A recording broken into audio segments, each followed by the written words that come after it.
Je viens d'une wilaya de l'Est algérien. J'ai grandi au sein d'une grande famille soudée. Mes parents, mes grands-parents, mes oncles, mes tantes, du côté paternel comme maternel, et mes cousins et cousines.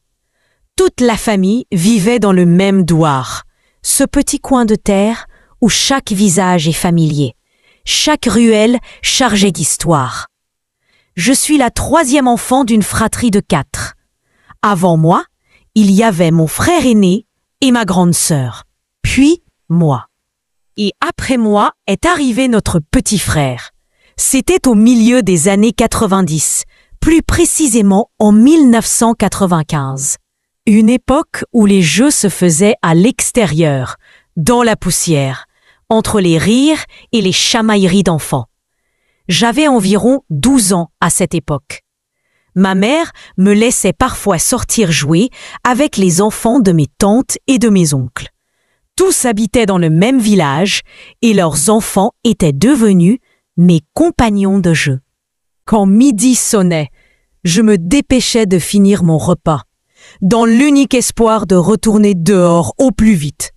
Je n'aimais pas rentrer à la maison, car je savais que ma mère allait profiter de l'occasion pour refermer la porte derrière moi et dire d'un ton sans appel « Assez joué pour aujourd'hui ».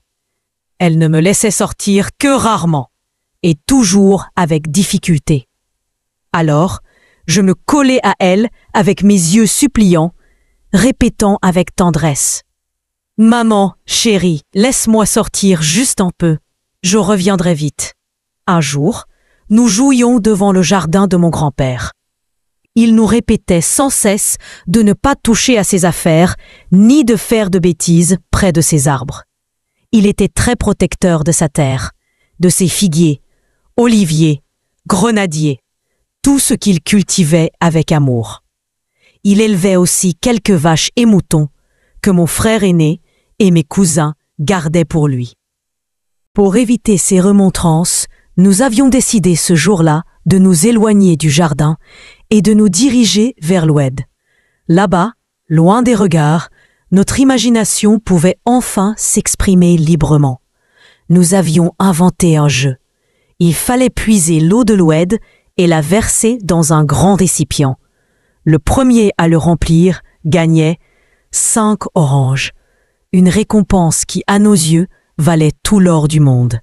Mon cousin Osama, le plus rapide d'entre nous, a pris une longueur d'avance. Grâce à sa force et à sa vivacité, il est allé à l'oued et revenu 2 fois pendant que nous essayions encore de remplir notre trognier seau. Mais soudain, un groupe d'hommes inconnus est apparu devant nous, alors que nous riions encore, concentrés sur notre jeu au bord de l'oued. Le silence est tombé comme un couperet. L'un d'eux s'est approché rapidement de mon cousin Osama, l'a attrapé par le bras et lui a dit d'un ton sec « Viens avec nous, j'ai besoin de toi pour quelque chose d'important. Écoute bien ce que je vais te dire. » Osama, plus éveillé que nous, avait déjà deviné ce qu'il se passait. Il connaissait cet homme. Il l'avait souvent entendu mentionner par ses amis et même par les anciens du douar. Il s'appelait Ahmed, un nom qui classait le sang dans notre région. Ahmed était connu pour appartenir à un groupe terroriste tristement célèbre dans les années 90, le JA. Un nom murmuré à voix basse, une ombre qui planait dans les récits des adultes, un danger réel dans notre quotidien. Nous, les filles, nous n'avions jamais vu cet homme. On ne comprenait pas tout de suite ce qui se jouait. Mais dans les yeux de mon cousin, il y avait cette peur que je n'oublierai jamais. Ahmed s'est penché et a ajouté à voix basse « Va dire à ton grand-père qu'Ahmed lui donne rendez-vous près de l'oued. Cet oued, ce lieu au cœur de la forêt, faisait trembler même les plus courageux. On disait que cette forêt avait vu des horreurs. Des massacres, des embuscades, des corps abandonnés, mutilés, innocents. Ce n'était pas un simple point de rendez-vous. C'était un lieu de mort. Osama n'a rien répondu. Il nous a fait signe de rentrer.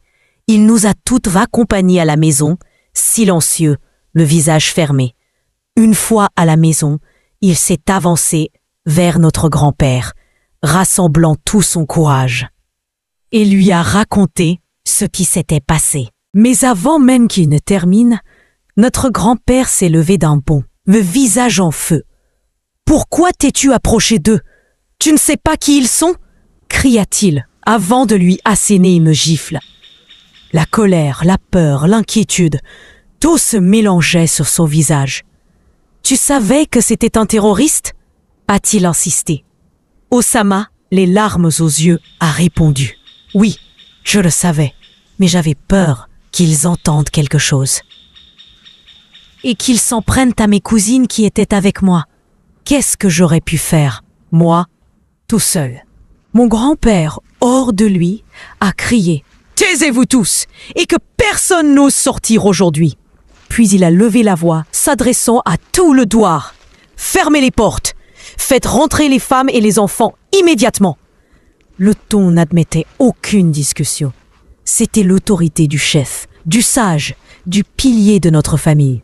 Cette nuit-là, une tension inhabituelle planait dans l'air. Mon père, mes oncles, mes cousins, tous les hommes du douar se sont réunis dans la grande maison de mon grand-père. Car c'est lui qu'on écoutait. Lui, le chef respecté. Celui qui avait toujours su guider et protéger les siens. Il les regarda un à un, puis déclara d'une voix grave. « Restez tous ici. Que personne ne sorte tant qu'on n'aura pas trouvé une solution. » Il marqua une pause, puis poursuivit. « Les terroristes me cherchent. Je sais très bien pourquoi. Ils veulent recruter nos fils pour les emmener là-haut, dans les montagnes. Ils veulent qu'ils deviennent comme eux, des tueurs d'innocents, des bourreaux d'enfants, des ennemis de la vie. Je ne le permettrai jamais, jamais je ne leur donnerai mes enfants, ni les vôtres. » Ces mots résonnaient comme des coups de tonnerre. Il parlait avec la colère d'un père, la douleur d'un homme lucide et le courage d'un chef. On ne doit rien leur donner.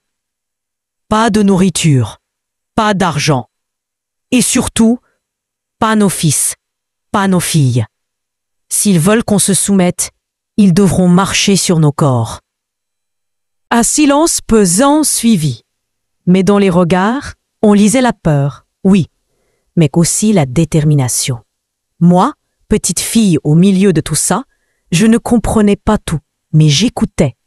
Je ressentais cette tension qui remplissait chaque recoin de la maison. J'avais peur moi aussi, mais je me sentais protégée par la voix de mon grand-père, aussi forte qu'un mur. Cette nuit-là, il ordonna à 2 de mes oncles de monter sur le toit pour surveiller les alentours. Des lampes à gaz éclairaient faiblement les pièces. La nuit passa. Pas un bruit, pas un cri, juste l'angoisse, figée dans le silence. Mais la nuit suivante, c'est là que tout a basculé. Des coups sourds frappèrent à la porte dans l'obscurité. Puis des voix rauques, menaçantes, hurlèrent. « Ouvrez! On est venu discuter. Sinon, vous le regretterez amèrement. » On retint notre souffle. Les murs tremblaient. N'est pas mon grand-père. Nous dormions encore, quand ma mère et mes sœurs m'ont réveillé en urgence. Sans bruit, elles nous ont conduits, moi et les autres enfants, dans la petite chambre de ma tante. La pièce était étroite, pleine de monde. Mes cousines, mes cousins, tous blottis les uns contre les autres, yeux écarquillés, cœurs affolés. Ma mère, forte comme jamais je ne l'avais vue, tenait une arme. Devant elle, posée à portée de main, un grand couteau, une hache. Elle n'avait pas peur. Elle ne pouvait plus avoir peur. Elle avait déjà perdu des êtres chers à cause de ces terroristes. La douleur s'était transformée en rage, et la rage en courage. Mon oncle cadet était là aussi.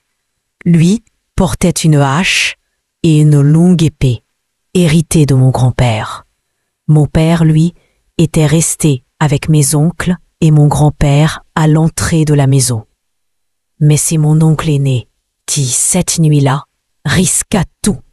Il réussit à se faufiler dehors pour aller prévenir l'armée, bien qu'elle se trouvât à plus de 2 heures. Grâce à Dieu, il sortit sans être repéré, en empruntant la 3e porte, celle qui donnait sur la forêt. La ruse et le destin nous protégeaient. Pendant ce temps, à l'intérieur, nous, les enfants, pleurions à chaudes larmes. Nos mères tentaient de nous rassurer, de nous cacher la peur dans leurs yeux. Moi, je priais en silence, suppliant Dieu de nous protéger, de nous sauver. L'électricité s'éteignait par moments, revenait, puis replongeait la maison dans l'ombre. Le silence pesait. Chaque bruit faisait sursauter. Soudain, l'un des terroristes parvint à s'infiltrer dans la cour. Il se cacha dans l'enclos, puis fut rejoint par 2 autres. Mon père les aperçut depuis la fenêtre. Sans hésiter, il saisit un couteau et se jeta sur eux, blessant l'un d'eux à l'abdomen. Mais un autre réussit à le frapper violemment à la jambe. Son cri de douleur traversa les murs. Je me suis effondré en larmes, le cœur brisé. Ma tante se précipita pour fermer la porte derrière nous. Et, comme dans un film, mon oncle aîné réapparut à cet instant précis.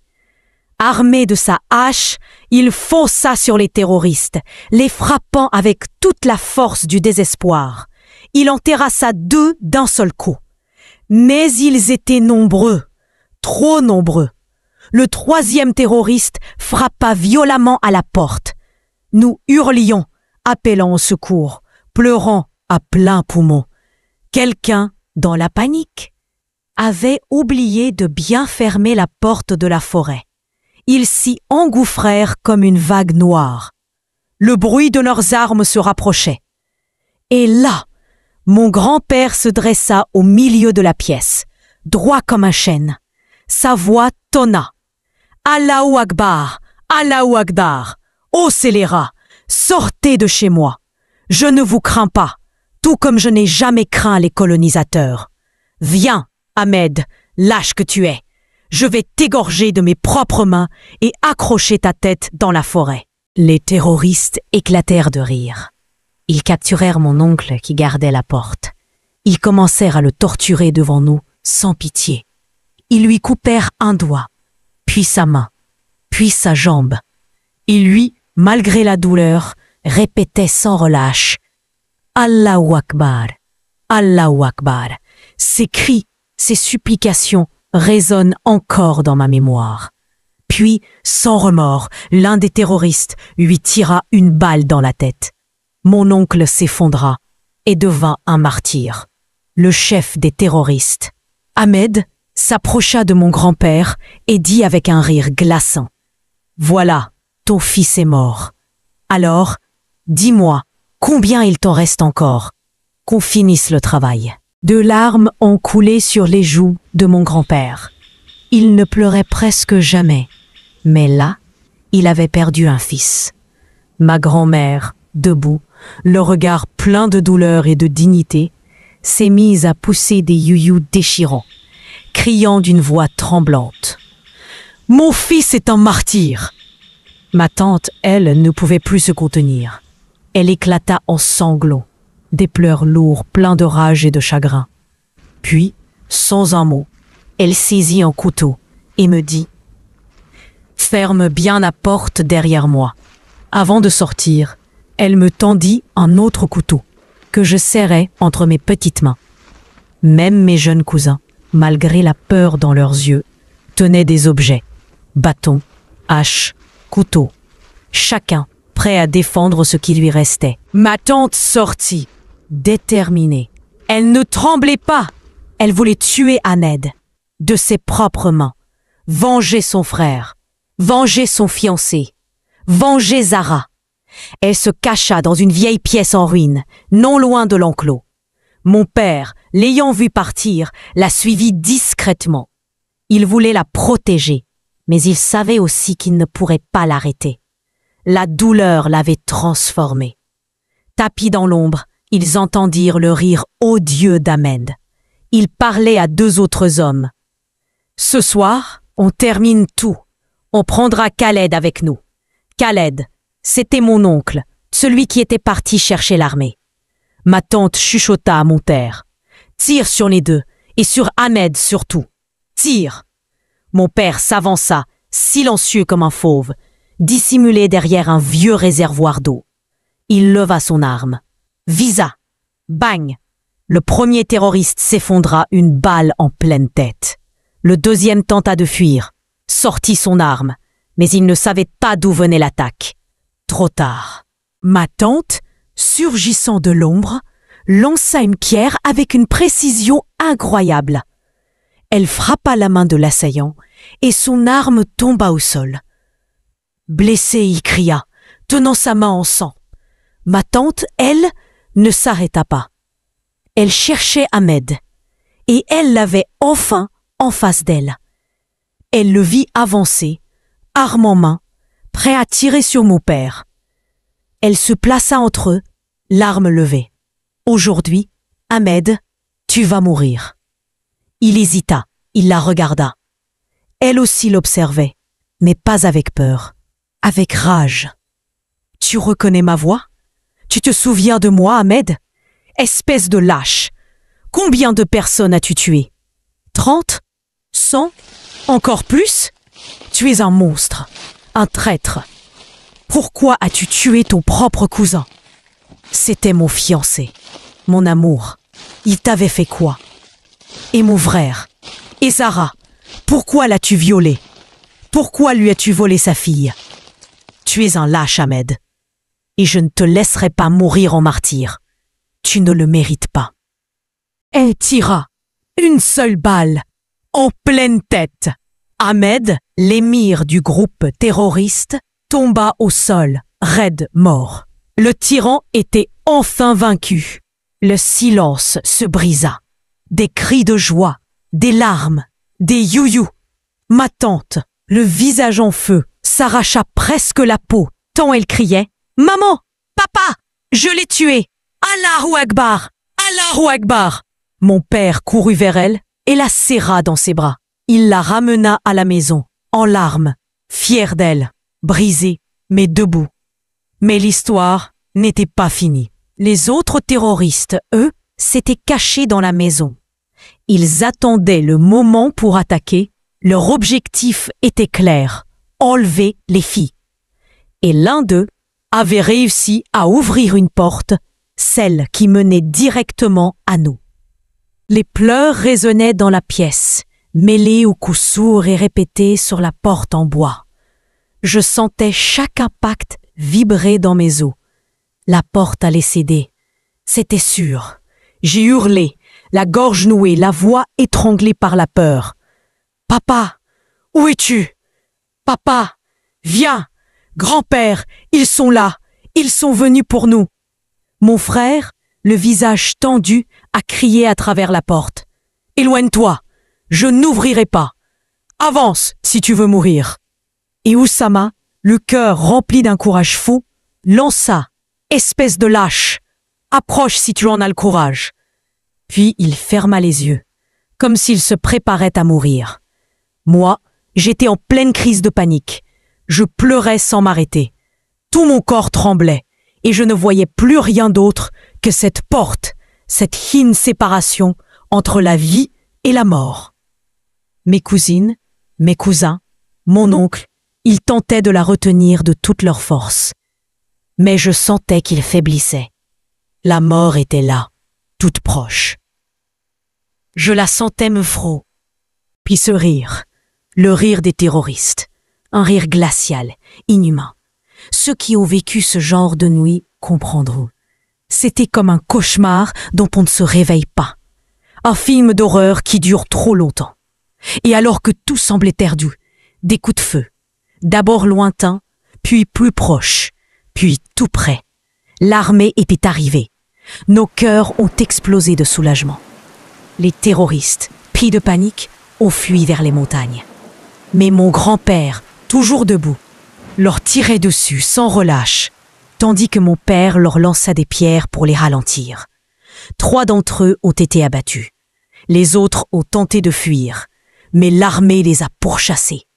Plusieurs ont été tués, et ceux qui ont été capturés ont été forcés d'avouer. Ils ont parlé, ils ont avoué qu'ils voulaient faire exploser toutes les maisons du Douar. Mais leurs explosifs étaient défectueux. Dieu ne leur a pas permis de mener leur plan à bien. Certains terroristes ont été arrêtés, d'autres se sont suicidés. La justice a fini par les rattraper un à un. Et nous avons survécu. Mes oncles et mes cousins ont rejoint les rangs des gardes communaux aux côtés de l'armée. Ils ont décidé de protéger notre village, notre terre, notre peuple. Peu à peu, grâce à Dieu, la situation s'est apaisée. La vie a repris. Je suis aujourd'hui mariée à mon cousin Oussama. Nous avons 2 enfants, Ilham et Saber. Ma vie a été faite d'épreuves, et mon mari a lui aussi affronté les monstres de cette sombre époque. Mais Dieu l'a toujours protégé. Je prie pour qu'un jour, il trouve la force de raconter, lui aussi, son histoire, son combat, ses blessures et ses victoires. Merci à tous. Si vous êtes arrivés jusqu'ici, c'est que vous avez écouté toute l'histoire. Et pour ça, merci du fond du cœur. Merci pour votre attention, votre émotion, votre silence respectueux. Cette histoire n'est pas une fiction. C'est un témoignage réel, un souvenir gravé à jamais dans la mémoire d'une famille et d'un peuple. Un rappel de ce que nous avons traversé et de notre force collective. Si elle vous a touché, ému, révolté, n'oubliez pas de liker cette vidéo, de la partager à vos proches pour que la mémoire reste vivante et de vous abonner à la chaîne pour ne pas rater d'autres histoires vraies, aussi puissantes, aussi humaines, aussi bouleversantes. D'autres récits vous attendent, des témoignages oubliés, des voix que l'on doit entendre, des vérités que l'on doit raconter. Merci à vous tous, chers auditeurs, chères auditrices. Que la paix et la sécurité soient toujours dans vos foyers.